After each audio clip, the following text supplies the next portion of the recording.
Selamat malam Bapak, Ibu, Saudara-saudari yang dikasihi Tuhan kita Yesus Kristus. Terimalah salam dari HKBP Kernolong, HKBP tertua di Pulau Jawa. Sebelum memasuki peraduan malam, sejenak kita mendengarkan firman Tuhan. Marilah kita mempersiapkan diri, kita berdoa. Allah Bapa, kami bersyukur karena Engkau memelihara hidup kami dan memberkati kami bekerja sepanjang hari ini. Saat ini kami mau merenungkan firman-Mu. Kami mohon kuasa Roh Kudus yang memampukan kami untuk mengerti dan menghayati firman Tuhan dan mempedomaninya dalam hidup kami. Dalam nama Yesus kami berdoa. Amin. Renungan malam bagi kita sesuai dengan nas bacaan malam dalam Almanak HKBP tertulis dalam surat Kolose pasal pertama ayat 15 hingga ayat yang ke-20. Sebagai ayat pembimbing bagi renungan kita, yaitu ayat yang ke-20. Beginilah firman Tuhan. Dan oleh Dialah Ia memperdamaikan segala sesuatu dengan dirinya, baik yang ada di bumi maupun yang ada di sorga, sesudah Ia mengadakan pendamaian oleh darah salib Kristus. Tema renungan kita adalah pendamaian di dalam darah Kristus. Sahabat renungan malam Salom, jemaat di kota Kolose bertumbuh dengan teguh dan berkembang dalam pelayanan pekabaran Injil, seorang pekabar Injil yang setia, teman sepelayanan dari Rasul Paulus yang bernama Epafras. Ketika Rasul Paulus menjalani masa tahanan di penjara Roma, jemaat Kolose mengutus Epafras mengunjungi Rasul Paulus ke Roma. Dari penuturan Epafraslah Rasul Paulus mengetahui dengan jelas pertumbuhan jemaat Kolose dan pergumulan iman yang dihadapi jemaat dari waktu ke waktu.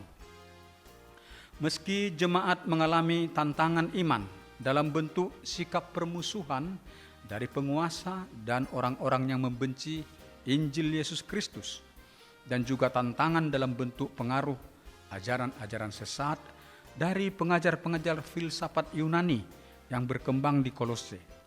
Namun jemaat Kolose tetap teguh mempercayai Yesus Kristus dan menaati pengajaran Injil. Mengingat jemaat yang menghadapi tantangan penganiayaan dan pengajaran sesat itu, maka Rasul Paulus menasehati jemaat agar membangun iman yang berakar teguh kepada pengajaran Yesus Kristus. Seperti sebatang pohon yang berakar teguh ke dalam tanah, maka pohon itu tumbuh, berkembang, dan kuat menghadapi terpaan angin kencang. Demikian juga dengan kehidupan orang Kristen. Bila imannya teguh berakar kepada kasih dan kuasa Yesus Kristus, maka ia akan beroleh kekuatan dari Tuhan Yesus, sehingga ia menang dalam menghadapi terpaan penderitaan aniaya dan aneka ragam ajaran yang menyesatkan. Sahabat renungan malam Shalom, dalam nas ini Rasul Paulus menjelaskan tentang keutamaan Yesus Kristus, Juru Selamat umat manusia. Allah telah menyatakan kasih-Nya yang besar bagi umat manusia, sehingga Allah mengutus anak-Nya datang ke dunia ini untuk mengorbankan dirinya, mati di kayu salib, dan bangkit dari kematian. Pengorbanannya sebagai persembahan penebusan dosa dan mendamaikan umat manusia kepada Allah. Kita umat manusia adalah pribadi yang berdosa. Upah dosa adalah maut. Dan sebagai manusia yang berdosa, kita adalah seteru Allah yang harus menanggung hukuman murka Allah, yaitu maut atau kematian yang kekal. Agar kita berkenan bagi Allah dan beroleh berkat Allah dan keselamatan yang kekal, maka kita harus terlebih dahulu diperdamaikan kepada Allah.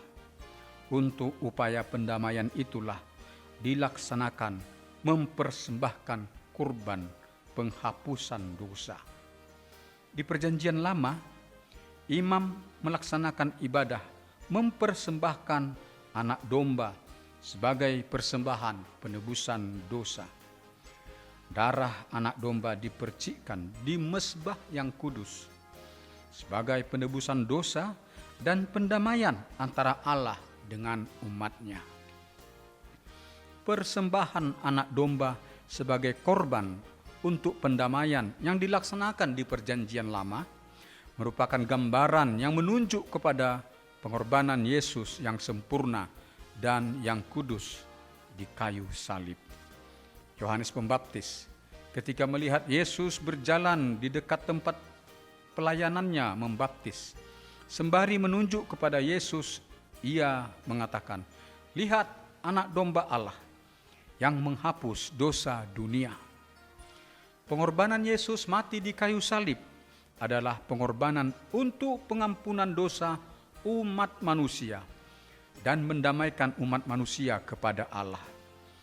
Umat manusia dari segala bangsa dapat beroleh anugerah pengampunan dosa dan pendamaian kepada Allah bila mana umat manusia percaya dan mau menerima Yesus sebagai juru selamat hidupnya. Untuk pelayanan penyelamatan umat manusia itulah Yesus memberi amanat agung kepada murid-muridnya agar pergi memberitakan Injil ke seluruh dunia, agar setiap orang yang percaya dan dibaptis ke dalam nama Allah Bapa, ke dalam nama anaknya Tuhan Yesus Kristus, dan ke dalam nama Roh Kudus beroleh keselamatan. Tetapi siapa yang tidak percaya kepada Yesus Kristus akan menanggung hukuman murka Allah. Rasul Petrus mengatakan dengan tegas kebenaran yang abadi, bahwa keselamatan tidak ada di dalam siapapun juga selain di dalam Dia, Yesus. Sebab di bawah kolong langit ini tidak ada nama lain yang diberikan kepada manusia yang olehnya kita dapat diselamatkan. Sahabat renungan malam Shalom, kita bersyukur karena Allah Bapa menganugerahkan Injil keselamatan itu kepada kita, dan Roh Kudus bekerja di dalam kita, memberkati dan menguatkan kita untuk percaya kepada Yesus Kristus. Dengan iman itu, Allah pun telah mendamaikan kita kepadanya, sehingga kita diterima menjadi anak-anak Allah yang mewarisi segala kasih karunia Allah, berkat-berkat untuk hidup kita sekarang dan kepastian hidup yang kekal. Dalam menghadapi berbagai pencobaan dan penyesatan di dunia ini, kita harus menghadapinya dengan iman yang berakar teguh kepada kasih dan kuasa Yesus Kristus, sehingga tidak ada hal apapun, baik sukacita maupun duka, yang dapat memisahkan kita dari kasih Yesus Kristus. Dan sebagai umat yang telah beroleh anugerah pendamaian, kita pun terpanggil untuk menyatakan buah iman kita, hidup di dalam kasih dan damai sejahtera kepada orang-orang di sekitar kita.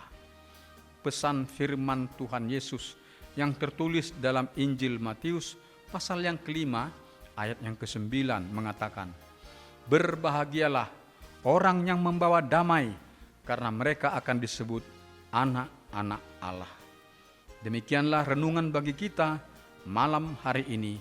Marilah kita berdoa. Terima kasih ya Allah Bapa, kami telah mendengar firman-Mu. Materaikanlah firman-Mu di dalam hati kami. Firman-Mu itu menuntun hidup kami ke jalan yang benar. Kami bersyukur karena Allah Bapa memberitakan Injil bagi kami, sehingga kami mengenal dan percaya kepada Yesus Kristus, dan kami beroleh pendamaian dan keselamatan di dalam pengorbanan Yesus Kristus di kayu salib. Tuntunlah kami agar kami membawa damai kepada orang di sekitar kami. Ya Allah Bapa, berkatilah jemaat-Mu yang sakit, yang dirawat di rumah sakit, atau yang dirawat di rumah, agar mereka beroleh kekuatan dan juga beroleh pertambahan kesehatan dari sakit mereka. Berilah penghiburan bagi orang yang berduka. Engkau melepaskan mereka dari kesesakan dan menganugerahkan sukacita bagi mereka. Pelihara hidup kami dalam istirahat malam hari ini, dan Engkau menjauhkan mara bahaya dari kami. Bangunkan kami esok pagi, dan berkati kami melaksanakan pekerjaan dan usaha kami, agar kami beroleh hasil jerih payah kami untuk kesejahteraan hidup kami. Terpujilah nama-Mu ya Allah Bapa. Dalam anak-Mu Yesus Kristus Juru Selamat kami berdoa. Amin. Anugerah Tuhan kita Yesus Kristus, kasih setia Allah Bapa, dan persekutuan dengan Roh Kudus yang memelihara kita sampai selama-lamanya. Amin.